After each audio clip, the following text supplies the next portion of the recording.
see it.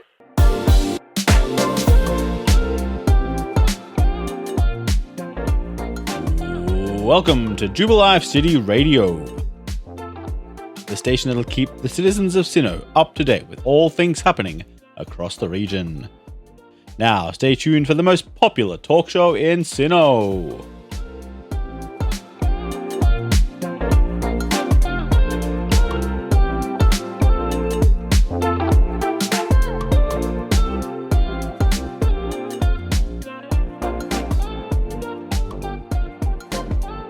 Welcome to Jubilife City Radio. My name is Freakin Chocolate and I'm joined by my co-host Coco4dayz. How you doing, man? I'm going good, dude. A little bit under the weather, as you can probably hear, but going good. How about yourself? I'm exhausted. Not gonna lie. Like I've had one hell of a week. Yeah, Work has been insane, and just like I came from a work party that just finished up around 5 o'clock, and boy oh boy, there was a lot of drunk people around, just trying to like work your way through them. And you know how being around certain drunk people can be exhausting? Yep. Yeah, Very so much I was dealing with that, and then it's been a stinking hot day. It's just this whole week has just been a lot, and I'm looking forward to some Pokemon talk and some nice relaxing conversations.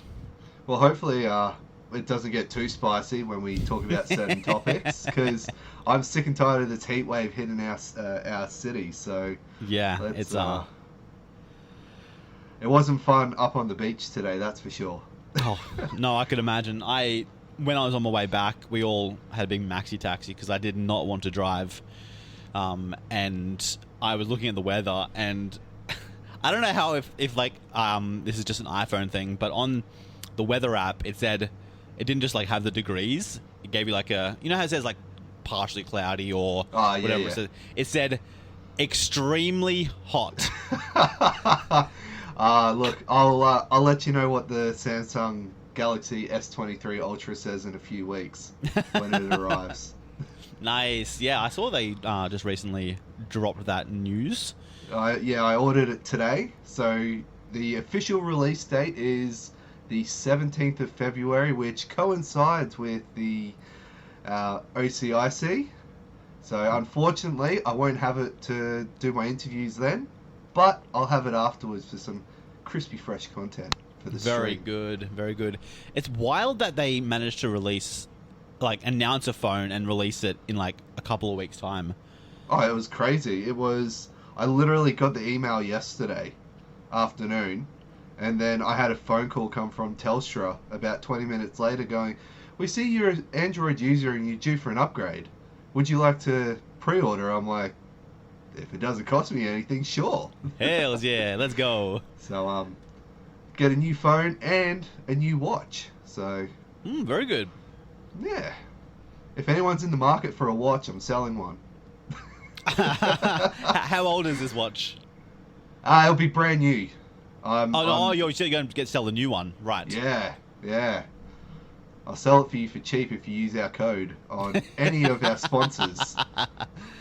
Oh man, I mean, I'm an iPhone man and an Apple Watch guy. It's how I've always run, and I prefer to run that way. Yeah, that's fair. I've always been Samsung. I had a iPhone 4. Yep. Yeah, never went back afterwards. I've got an iPhone for work, granted, but when it comes weekends, that sort of just gets parked and let the battery die and charge it up the next week. That's wild. I'm the IT manager at my work, and I only purchase Samsungs for our staff, which is, I mean, I'm an iPhone user, but Samsungs are cheap, man. Compared to They are. Compared to iPhones, they're just. And iPhones have the same parts as a Samsung. Yeah, Yep. Yes, indeed. Let me just minimize this, make sure we've got our notes up and running. We've talked about stuff for enough time. Let's hop into the Pokemon, because I'm sure that is the main reason people are tuning in right now. Before we get into our first topic, though, I do want to say a big thank you to everyone who has listened to our first episode of Jubilife City Radio. It was it was a great launch. We had some pretty good engagement throughout the communities. Spotify was popping off. A lot of good feedback coming from listeners as well, just on not only the good points on what we covered and everything, but a couple of ways to improve as well. And we've definitely taken it on board, and we'll move forward with the advice given too. Yeah, for sure. It's exciting times. If those people who did listen to it are ever so kind, feel free to give us that 5-star review. It's much appreciated because it all helps the podcast grow and get out there. And for the people watching on YouTube, please comment and like and subscribe, because without your support, we can't grow the channel either. For sure. All right, let's get into some Pokemon stuff, shall we? Let's do it. Let's kick it off with the Orlando regionals. Ooh, which, okay. By the time you're listening to this podcast, the Orlando regionals would have already happened. But for us, it is happening tomorrow. Or starting tomorrow. It's going to be interesting. So, Nino Pokebros has been hosting quite a few tournaments as of late, and they've been big 500-plus player tournaments. Yep. Some of the results coming out of those tours or tournaments have been incredible. Pokemon that you wouldn't expect to do well have been doing well. There was one team that had a Corviknight. Okay. Outside of G-maxing or D-maxing, Corviknight with a Fire Terror is very hard to deal with. It's hella bulky. It's got Roost, it's Iron Defense, and Heavy Slam. And you can't drop those stats either, because it just has that mirror ability, where it just bounces it straight back at you. So Corviknight has been seen in the meta quite a bit. You got Garganacl that's running circles around absolutely everyone. You Ghost Terror that, you Poison Terror that, and it's just a wall, an absolute wall. If you don't have a hard-hitting ground-type Pokemon for the Poison, the amount of times on Showdown I've just gone, GG's, and then forfeited the match because I'm up against a Poison Garganacl is incredible. And I've been talking to a few people in the Pokemon community this week, and they've all said the same thing. This Pokemon is ridiculously busted. Yeah. So my prediction for Orlando, we will see. We should have a bingo card. We should have a bingo card. I'll do a bingo card up, and I'll put it up on Twitter. But I'm going to say Garganacl will be on either top 8 or top 4. Yep. We're going to see Iron Bundle is one of the most used Pokemon currently. I think it's got a 36% usage stat, I saw. Yep. So there's going to be Iron Bundle. I don't know about Corviknight if it's a best of 3 strat or if it's just best of 1. Another Pokemon that's seen great usage is Gastrodon as well. So people have taken in that Storm Drain ability and slapped a Fire Terror on it. So you essentially, you can't hit it with water attacks. Its greatest weakness. So the team that I would like to see win, though, and I'll share it with everyone once I go there. Because Orlando, correct me if I'm wrong, is the Orlando Regionals running Series 2 or Series 1 rules? That is a good question. Orlando Pokemon Tournament rules. I'm under the impression that they're using Series 2. Yeah. Yeah, from what I read from a few tweets from some pretty prominent Pokemon community people, they were very concerned that you're not going to be able to get much practice in on the ladder before the regionals actually hit, because Series 2 obviously wasn't dropped until the 1st of February. So yeah, it will be Series 2. Yep, okay. VGC Series 2. So if we go over to Cerebi, just to rehash, I know a few of our listeners, or quite a few of our listeners, will be VGC players, so they're obviously with it, but to extend out to those that are new to VGC, wanting to get into it, or just don't really know what is going on. Pokemon Gen 9. This is the current rules for Series 2. By the way, I love the photo that they've used for Series 2. Heck the yeah. Corviknight and the Garchomp up against the two armors. Beautiful. Yeah, Absolutely I didn't know that they were gorgeous. going to change the photos like this, because they've really stepped up the game competitive wise, Pokemon. They really have. For the past couple of years, or past couple of gens actually, they've put a massive focus on competitive Pokemon. Well, they had to a Sword and Shield, obviously, with COVID hitting. They kind of had no choice, so I'm glad that they've... I'm going to use my words very carefully here. Yep. Because we know how buggy this game is. Yes. There's no denying that. So to say that they've upped their game, maybe a bit controversial, but they've gone out of their way to put a focus on the VGC side of things, opposed to worrying about the minor details. Yeah, like the trees or the grass that people always complain about. Never forget the first trailer dropping. I was like, oh my god, the trees aren't even rendered properly. Yeah, and then the game came out, and they were like, "Oh, actually, yeah, no, the trees are not rendered properly. this is a real thing." But you don't play buggy. You don't play Pokemon for the graphic, the aesthetics or the graphically pleasing images. You play it for the fun of the story, or for the fun of competitive play, if that's what you play it for. Yeah. If you want to play a game that's graphically pleasing, go out and buy Elden Ring, or go out and buy Breath of the Wild. Breath of the Wild, yeah. There's plenty of games out there. Speaking of Breath of the Wild, Breath of the Wild 2 is going to be fantastic. Yeah, Tears of the Kingdom. Tears of the Kingdom is going to be amazing. Excited. Alright, so Series 2 rules, or Season 3 as they've labelled it in-game for some reason, will run from February the 1st to the 31st of March, so we're looking at a 2-month period, which some people aren't happy about, but if you look at a lot of competitive games, they have the same format for 6 months, so, you know, Pokemon are doing alright to mix it up. Are people wanting it to be shorter? Some people have called it to be shorter. A lot of people have asked it to be longer as well. Nah, tell them they're dreaming. Tell them they're dreaming. Because Pokemon... go on. I was going to say 2 months is... I personally think it should be 3 to 4 months. Because after 2 months, the meta has fully set in. And you know what's good, what's not. They're referencing episode 1, how I was talking about the sub-meta with the terrors. Yep. That, that would be a little bit more cemented. Obviously with... not San Diego, we're talking Orlando, we're talking OCIC.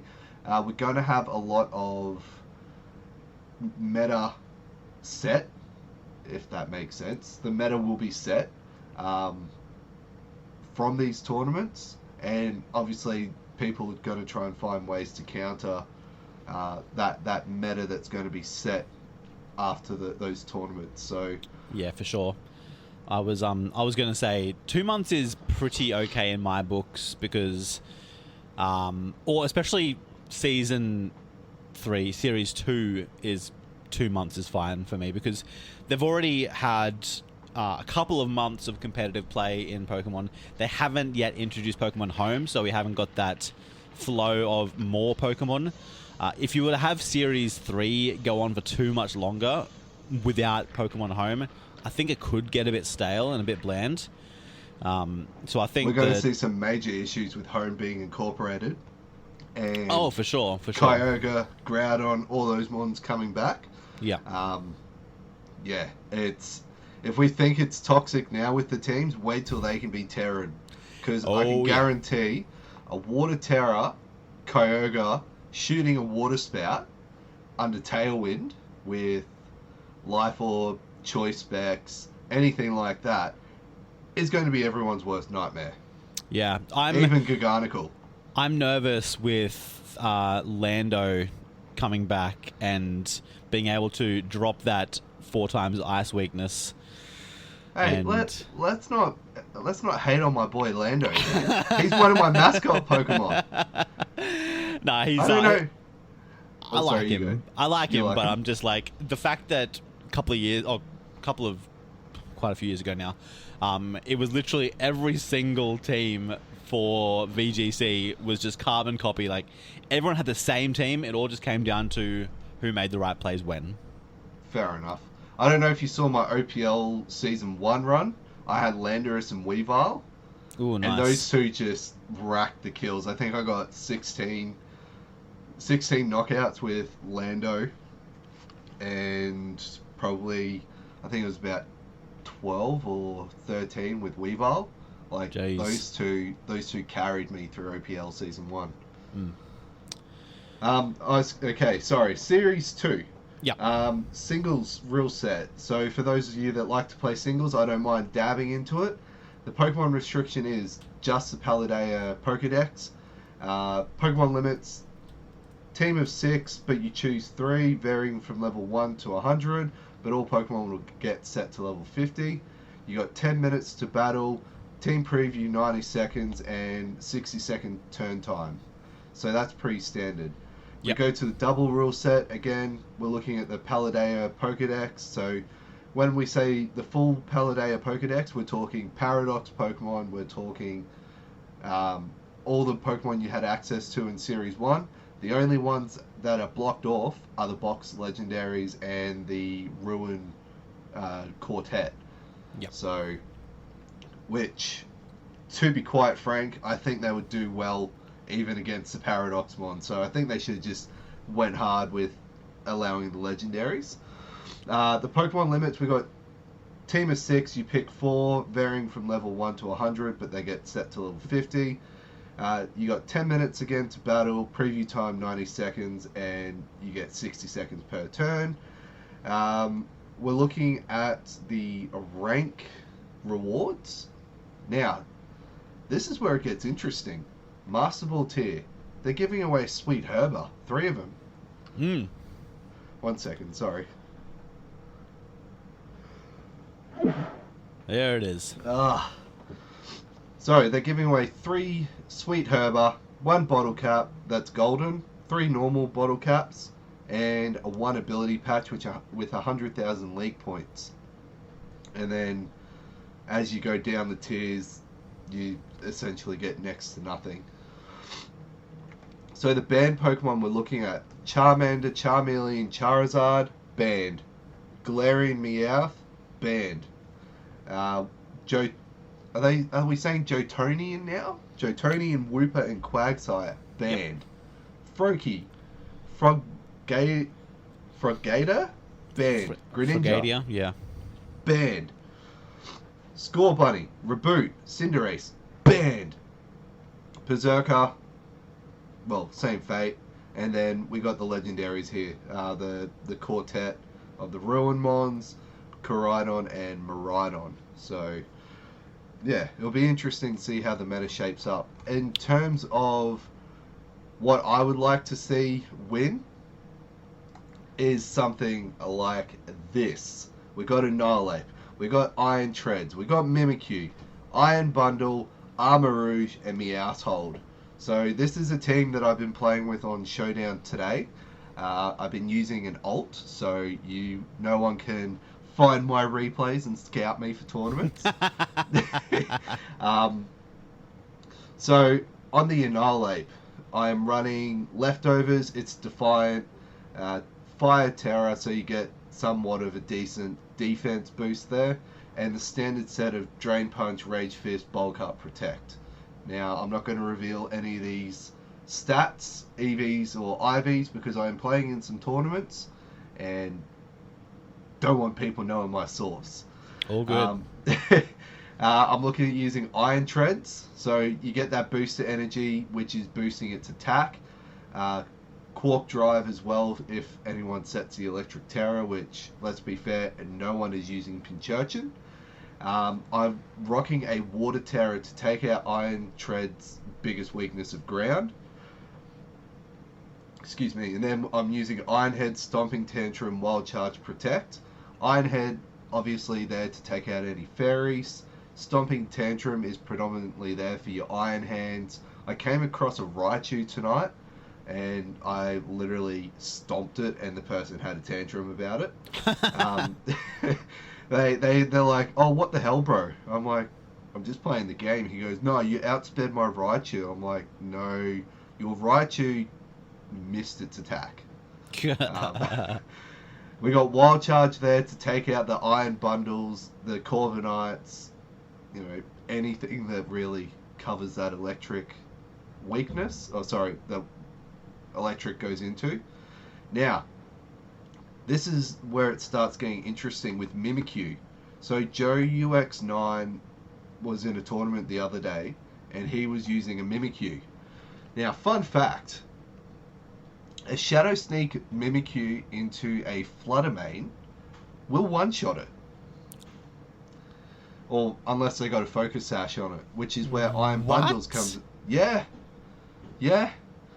I was dropping Icy Wind to break the sash, and then Shadow Sneak, and gone. Or Shadow Sneak, Icy Wind.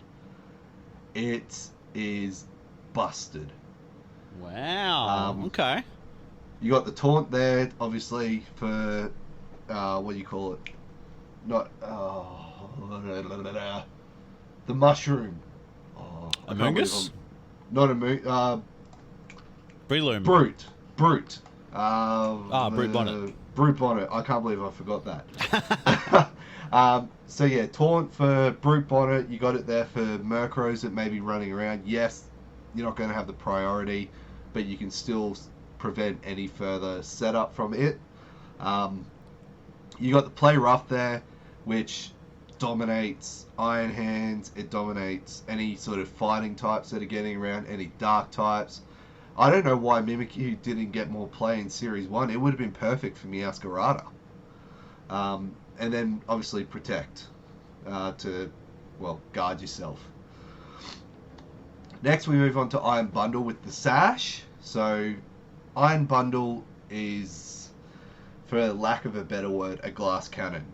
Think Regieleki, but a water-ice type that you hit it once with a draining punch and it's the Focus Sash gets used up.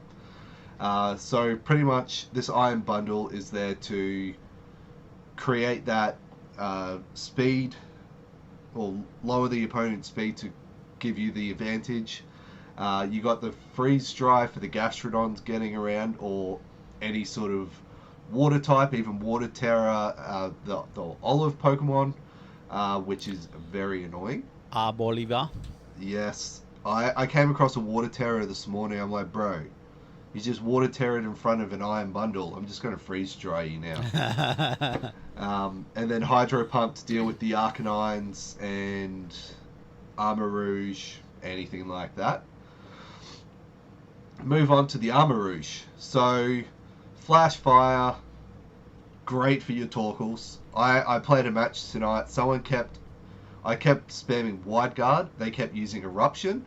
And then when they caught on that I was using Wide Guard, they started using Flamethrower into the Armor Rouge because it was a Grass Terror.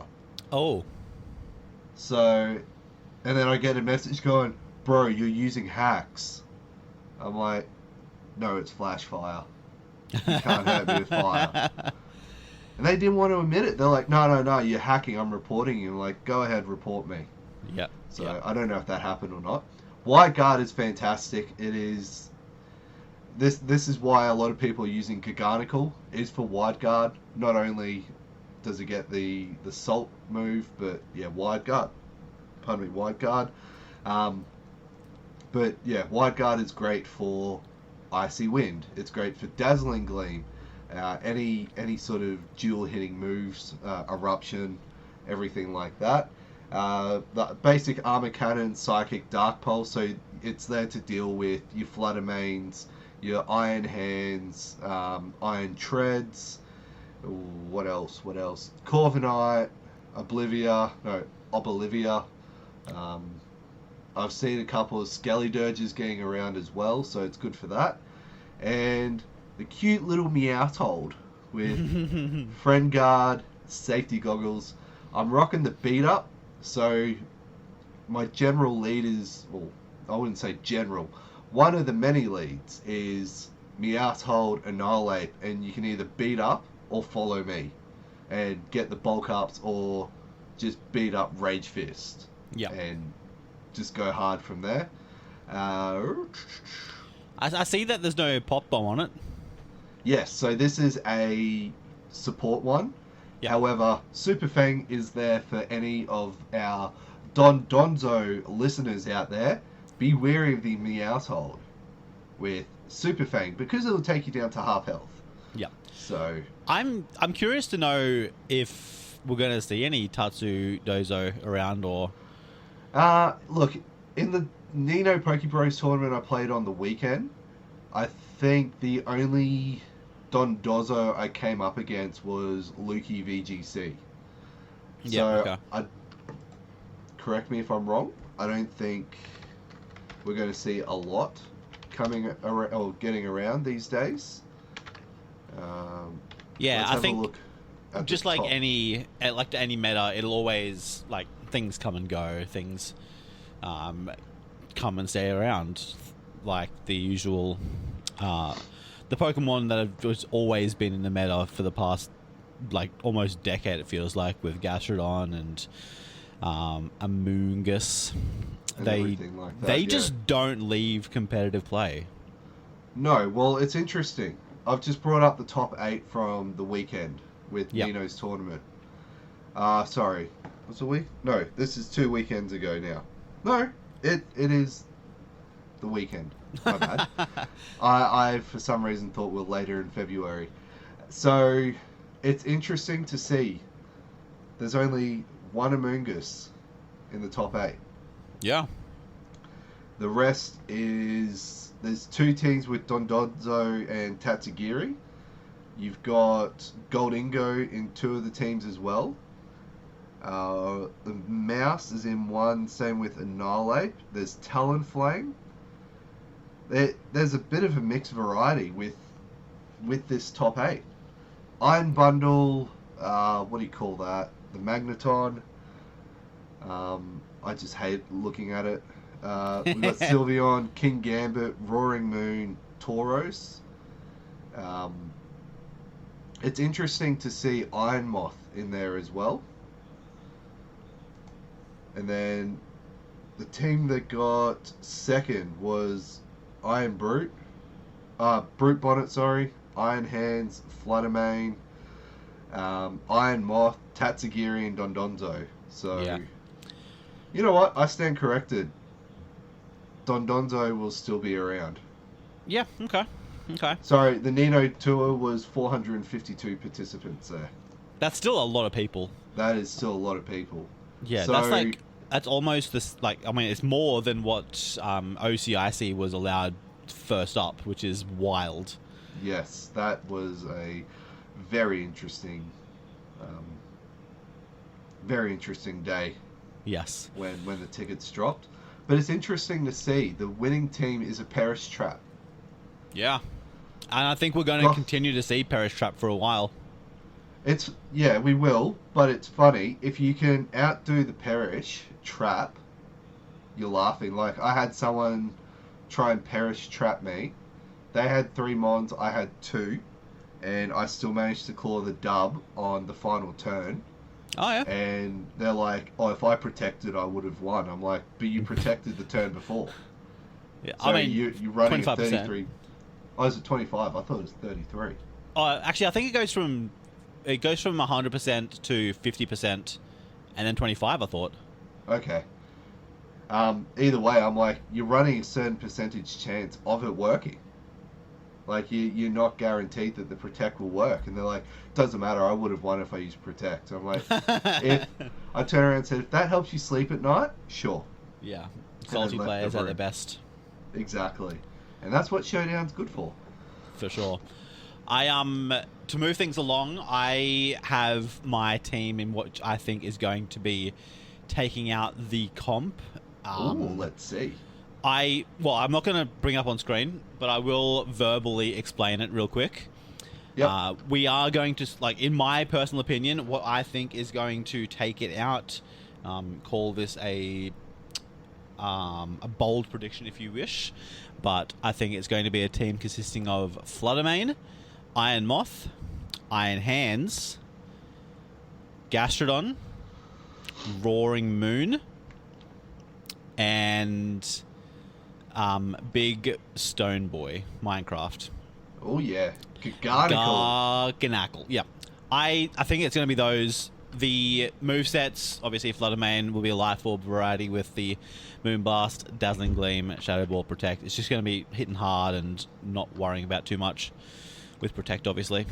Yep. Iron Moth with Acid Spray, Energy Ball, Protect, and Heat Wave. Gastro with the Earth Power, Ice Beam, Recover, Protect. The Ice Beam might be changed out for Icy Wind, but I'm not too sure. Iron Hands with the usual set, Drain Punch, Wild Charge, Stomping Tantrum, and Fake Out. Just Roaring... quickly, on your Iron Hands, is that AV'd? That is AV. Okay, because there's a few sets that people are using as well. There's a Sword Dance Citrus Berry set, which is Thunder Punch, Drain Punch, Sword Dance, Protect, and then the Citrus there. And my personal favourite is the Lumberry set. Sorry. No, that's all right. That's all right. Quick side note, though. And yeah, the Garganackle with... I don't have the moveset for it. I was debating that last slot, but I think we're going to see it quite predominantly throughout this this regionals coming up. I'm not too sure if things are going to change massively between that and OCIC, but it's always a potential. Well, Australia always have a bit of jank when it comes to their regionals. I do love the jank. The good old Aussie jank is great. Speaking of the Aussie jank, let's talk about OCIC, yeah? All right. So there's obviously the controversy that surrounded the first wave of tickets. Yep. How there was quite a few people that did miss out. And needless to say, the Australian VGC community was not happy at all. Yeah. It was less than 24 hours. And well, it would have been less than an hour. Tickets sold out within an hour and a half. That is wild. It is. If you were to tell me that 6 years ago that a Pokemon Internationals would be sold out in less than an hour, I'd say you'd be dreaming. Like, it's unheard of. But the VGC community is just pumping right now. It is. It really is. And with the introduction of these games, it's made it a lot easier for more and more people to come out and play. Yeah. So that sold out very, very quickly. As you can imagine, there was a huge uproar with it. But in ESL's defense, they are well known for releasing a second wave of tickets. Yeah. Usually it varies from 24 hours to a week later. So yeah, it was one of those things like, I know I said it in OzVGC. I said, look, I'll touch on it. I was very blunt about it as well. The OzVGC community did get a little bit toxic about it. There's no denying that. But at the same token, we want to be heard and we want to be seen. But essentially bullying a company into giving us what we want isn't going to help either. If we want them to listen to us, we're better off being more diplomatic about it, going, yo, we're unhappy, what can we do about it, sort of thing. Yeah. Rather than, all these angry tweets going out. It just makes us look more like a mob than anything. Yeah, no, definitely. But they did, in fact, release that second wave of tickets and did make a lot more people happy. I still think, do we know what the total amount was? So they brought it up to, so initially there was 200 Masters, which was not going to be enough for Top Cut Day 2, because they sold 30 junior and senior tickets as well in that. So it was about 230 to 235. Yeah. And then they released another 50 to 70 tickets after that. So I think we landed somewhere at about 300. Yeah, okay. It's still decent numbers, for sure. But for an internationals, I think it should have been a lot more. It definitely should have been a lot more. Mm. I am very disappointed that we're not looking at, you look at the regionals going on in Orlando, San Diego, they're 500 plus. So there is no reason why we can't have more tickets. Yeah, correct. Because Orlando, correct me if I'm wrong, but it was obviously just the regionals.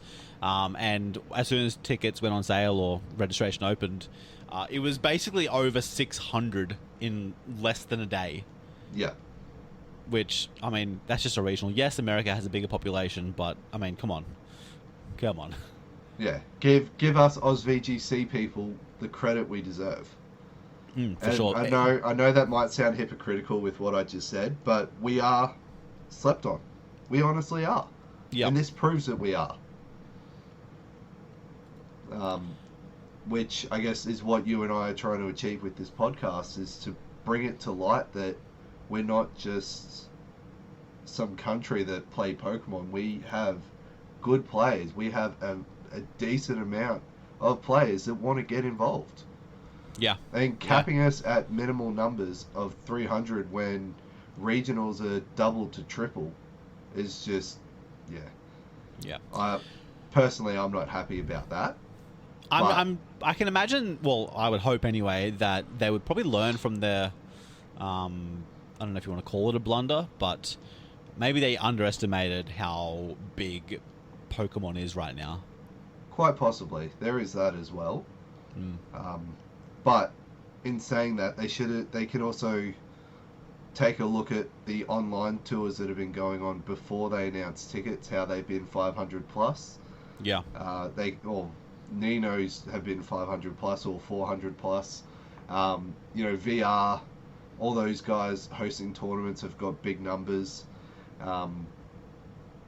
You look at the regionals that were hosted before, I think it was just San Diego, but you look at that, that's still incredible numbers. So I see both sides. I see the reasoning with ESL, why they would have capped it, but I also see the community's point of view with the numbers should have been more. Yeah. Because you look at everything else going on, it's like, well, yeah, it's not enough. For sure. Speaking of OCIC stuff still, I don't remember if I mentioned it last week, last fortnight, because it's obviously a fortnightly podcast at the moment. But you got some plans. You're heading there, correct? I am heading down to OCIC, and I will be interviewing players on my Twitch channel. This is something that I'm wanting to do as a personal endeavor. Yep. In order to help expose VGC community and the players a bit more, and just help us grow internationally, to show, obviously Twitch being such a big platform, to show other people around the world that, yeah, we got jank, but we got bloody good players too. Yeah. And our players know how to utilize the jank and make fantastic teams with it too. So part of what I'll be doing is interviewing. I'm going to interview as many people as possible. I'll ask them about their teams, talk a bit of Pokemon, and then I'll probably throw in, what's your favorite KFC order, or what you like to get from Macca's or something. So in the comment section, actually, drop what you want to, well, what you like to order from Macca's or KFC. I know the OzVGC Discord, they're all about Zinger boxes. So. I was going to say, it's become a cult favorite around Australia. The Zinger box is just, it's iconic. I'm going to go a little bit left field here. I've been eating pies. I've been looking for a good pie shop. I've found a couple, actually. I've found a couple. I don't know. Just I the other week I was craving a pie. I pulled over, got one. I'm like, I can see why people do this. I've been working down in Yatla for the past 5 years almost, and I can tell you right now, I've been to Yatla Pies 3 times. Yeah, right. Yeah, it is literally on my way to work. I drive past the shop, and they are known for their famously good pies. I've been there 3 times since I've been here. We must work close to each other then. We might. My office is down in Ormo. Well, so is mine. Oh, there you go. You probably see it. It's a big cold store. No, I mean, potentially. It's probably one of those massive buildings on the right-hand side. Yeah, 256,000 pallets of frozen goods is held there. Wowza. Yeah. Wowza. Let's have a hard left turn. Obviously, very excited for your endeavour at the OCIC. Looking forward to watching some of those interviews live on twitch.tv/Coco4dayz. Live will be going onto my YouTube channel as well. Oh, brilliant. youtube.com/Coco4dayz. Yes. Nice. But hard left turn, straight down to Pallet Town. Thoughts on Jenning? This was actually brought up during one of my streams the other night. So, let's do a little rewind to the person that actually created it, which is Kerphonics. Kerphonics. So he is the creator of PK Hex. And every year, at the start of season, at the end of season, he has a thing where he posts the hacked Pokemon. Yes. Or the genned Pokemon, I should say. They're not... It's a grey area, genning. People say it's hacking, but it's... If you're hacking the Pokemon, when you want to blow its stats completely out the window and make it some invincible, ungodly to hit Pokemon. Yeah, I think in Pokemon's eyes, which I don't know if you want to call them the almighty in this regard, but they see it as cheating, regardless of whether it's called genning or hacking. But continue. So he goes on this tangent where he'll take the top performing teams, as we can see here. He analyzes the IVs, the EVs, everything like that. Yep. Trainer ID, secret trainer ID, and whatnot. So, where am I going with this one? This is a creator. So he will post his tangent about people genning and everything like that, which is... a lot of people say is hypocritical because he created PK Hex, which then allowed us to have Pokemon Showdown. So it's a weird circle. So here, if we have a look at the past half year, out of Japan, 42 teams have been legal and 11 have been hacked. Mm-hmm. Chinese, 5 legal, 1 hacked. English, 62 legal and 94 have been hacked. Wowza. So that's obviously the sample rate is, what are we looking at, 61%. And 40% of that has been legal. Wowza. Chinese, so there's Chinese T, which is the first one I mentioned, and Chinese S. Chinese S is 1 legal and 10% hacked, which the sample percentage is 4% and 10% legal. European, 1 legal and 23 hacked. And Korean, 0 legal team and 4 hacked. Yeah. So out of Out of 254 teams sampled, only 44% of that Is legal. is legal. Yeah, that's wild. Yeah, it's something. It's definitely something. I don't know what that tells you about the Japanese and what you tells you about the English, but to me, it looks like the Japanese are... They work hard. They work hard. They are hard workers, and there's a reason why they're always so high in the World Championships, because they do it by the book, and they're so dedicated. And then the English people will tend to be a bit lazy in that regard. I don't know if you call it lazy, but strapped of time. Let's call it strapped of time. I definitely think it's a bit more strapped of time. Like, I guess cultural differences as well to bear in mind. I think with the more Western society or the English teams, a lot of VGC players, especially in Oz VGC Discord, I wouldn't say 90%. I'd probably say 40% or 30%, but still a lot of people. They're families. They're family people. Mums and dads working 9 to 5, getting kids ready for school the next day. So by the time they get a chance to jump on and play Pokemon, it's probably 9 o'clock, 10 o'clock at night. They can only play 2 or 3 matches, and then it's off to bed. Back up at 5 o'clock in the morning. Yeah. So, and this was brought up in my stream the other night.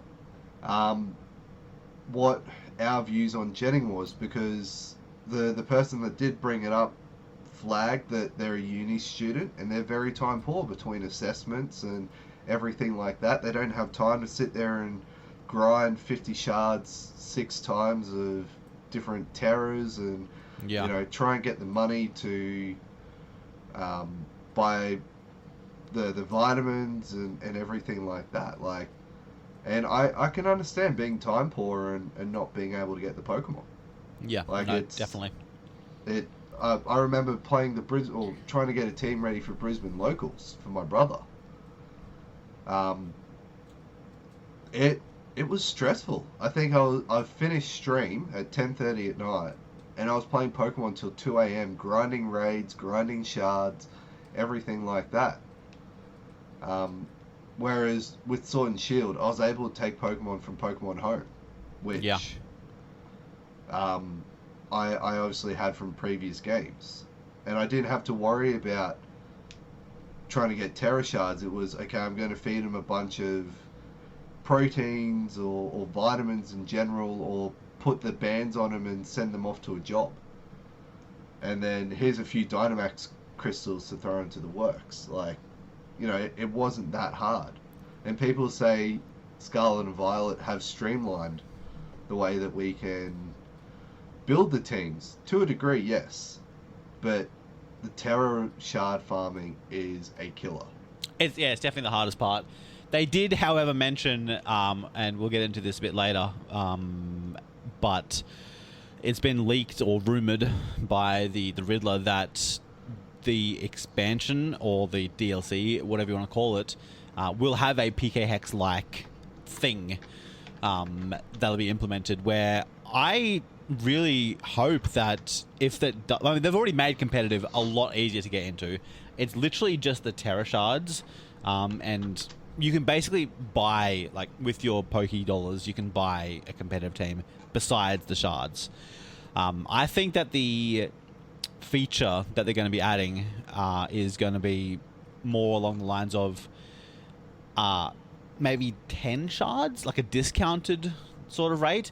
But once you have those shards in there, you can switch between, like, if you've already dropped 50 fire, or so let's say 10 fire and 10 grass shards into a Pokemon in the past, you've changed their type from grass to fire or fire to grass, I think you'll be able to just go there and be like, change that back, change that forward, change that back, change that forward. Make it a bit easier. To make it a bit easier. My thoughts on genning, though, I'm a very non-judgmental person in general. So I really don't mind what people do. I personally will try my best to get everything I can without having to gen, but I mean, time is always rough. So a lot of the times I will gen something for specific competitions, like mainly draft leagues and stuff, because you want to run with different varieties of the mons. Like maybe one week you want to run with a fire terror, or the next week you want to change it to grass. But I'm going to give an official ruling in my eyes. I'm not the be all end all, but I think if you are going to be competing in a tournament that has a significant money prize, I think that, and I'm pretty sure it happens, I don't know how good they are with checking, but I think you probably should have a legitimately made team. Like if you're going to be going overseas for a competition, or to OCIC or something. Yeah. I think that should probably be a legitimate team. If you've bred from the hacked mons, that is what it is. Like I've got nothing wrong with that. You did some work. But yeah, as I said, I'm not a judgmental person. If someone does it, well, they've done it. Like I'm not gonna come yelling at anyone. But I just think if there's gonna be money changing hands, I think it does fall into the category of cheating. But hey, I'm just one dude on the internet. Yeah, that's fair. Yeah, that's fair. But yeah, I've got nothing against people who gen. Like it's just they got no time. I get it. Yeah. I'm a busy man. And we're back. Little transition there. We've spoken about our thoughts on genning. I'm curious to know, as we are coming to the end of the episode, Pokemon Day on the 27th of February. You got any speculation as to what they're going to announce, what they're going to do? Look, the Pokemon Company are always... How to put it? You kind of know what they're going to do, but you don't at the same time. Like, they may drop a surprise DLC announcement on us. Yeah.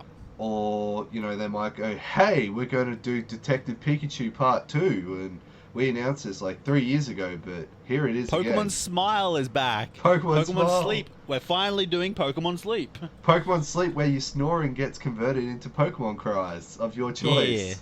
Yeah. Yes. Oh god, I'd sound like a Snorlax if that was me, but... That'd probably convert mine to a Quagsire. Quag! No, it'd be a Wheezing. Wobbuffet! Wobbuffet! No, I think there'll be some form of DLC announcement, maybe. Or they'll do something along the lines with Scarlet and Violet. Yeah. They'll touch on the new Scarlet and Violet set coming out. Yes, and indeed. Then I think we'll hear more about projects in the work.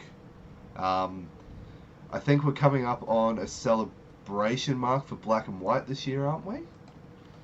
Yeah, 15 years, I think. Release date. Black and White came out September 2010. Okay. Oh, so 13 years. Yeah, so 13. So it's going to be ambitious and a big call. We may see, an announcement for a remake for 2 years' time. They may drop, because if you watch a lot of the PokeTubers going around, there's heaps of references to Johto in Scarlet and Violet.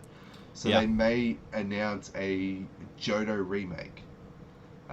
Because, Gen 4 was the last time we saw that. And Heart Gold and Soul Silver were great. But can you imagine running through Kanto and Johto on a 3D on a Switch? It'd be gorgeous. It would be gorgeous. It would be absolutely gorgeous. My speculation for Pokemon Day is that I do believe they will go and they'll talk about the new Pokemon TCG set, the Scarlet and Violet set. I also think that they are going to announce and give us a very small trailer for DLC. It'll be like a 20-second trailer for DLC. Very, very short. But I also think that the biggest news that they're going to drop, and that's not saying that that's not the biggest news, but I think there's going to be even bigger news, and you did kind of touch on it. I do think they're going to do another Legends game, and I do believe it's going to be Gen 2. Like a Legends Johto. Legends Johto or Legends Celebi, because they obviously did Legends Arceus. Yeah. Legends Celebi or Legends Suicune even. Legends Suicune sounds good. Kind of like a Crystal remake. Not remake, but older. I wouldn't go Legends Suicune, because Suicune is getting some love in DLC. Oh, that it is. It is. It's going to be amalgamated with Entei and Raikou. Yes, indeed. Yeah, that's true. Maybe Legends Celebi then. Not too sure, but I do think they're going to give us that. I really do. Because they've got Obviously, that fan-made one as well that people have been working on. Exactly, yeah. I think that's probably more likely to be... Like, DLC will be November, and Legends will be January next year. Yeah. January 24, because that's what they did for Arceus. They pushed it out till January 22. 22, yeah, because I had COVID when it dropped. It worked out perfectly in my favour. Pokemon Legends Arceus dropped. I was looking after my lovely fiance when she had COVID, and then I had COVID after her, so I got to stay home and play Legends Arceus for a week. And nice. Yeah. I'm yet to have COVID still. I'm Team Novid as well. So one day I'll get it. Who knows? But I remember when Legends Arceus did get released, I streamed it. I did a 10-hour stream. Jeez. Which was wild. It was a bit ambitious for myself, because I wasn't a big streamer, and I'm not a big streamer. But I got quite a lot of love coming in. It was it was a day, I tell you that. It would have been. January, it is hot as heck. I'm in this room, no aircon. I barely had a fan on, and I streamed for 10 hours straight. Yeah, no. Yeah, it was a bit rough. I remember doing my 12-hour streams for charity, but yeah, that was a similar environment. Hot and not ideal.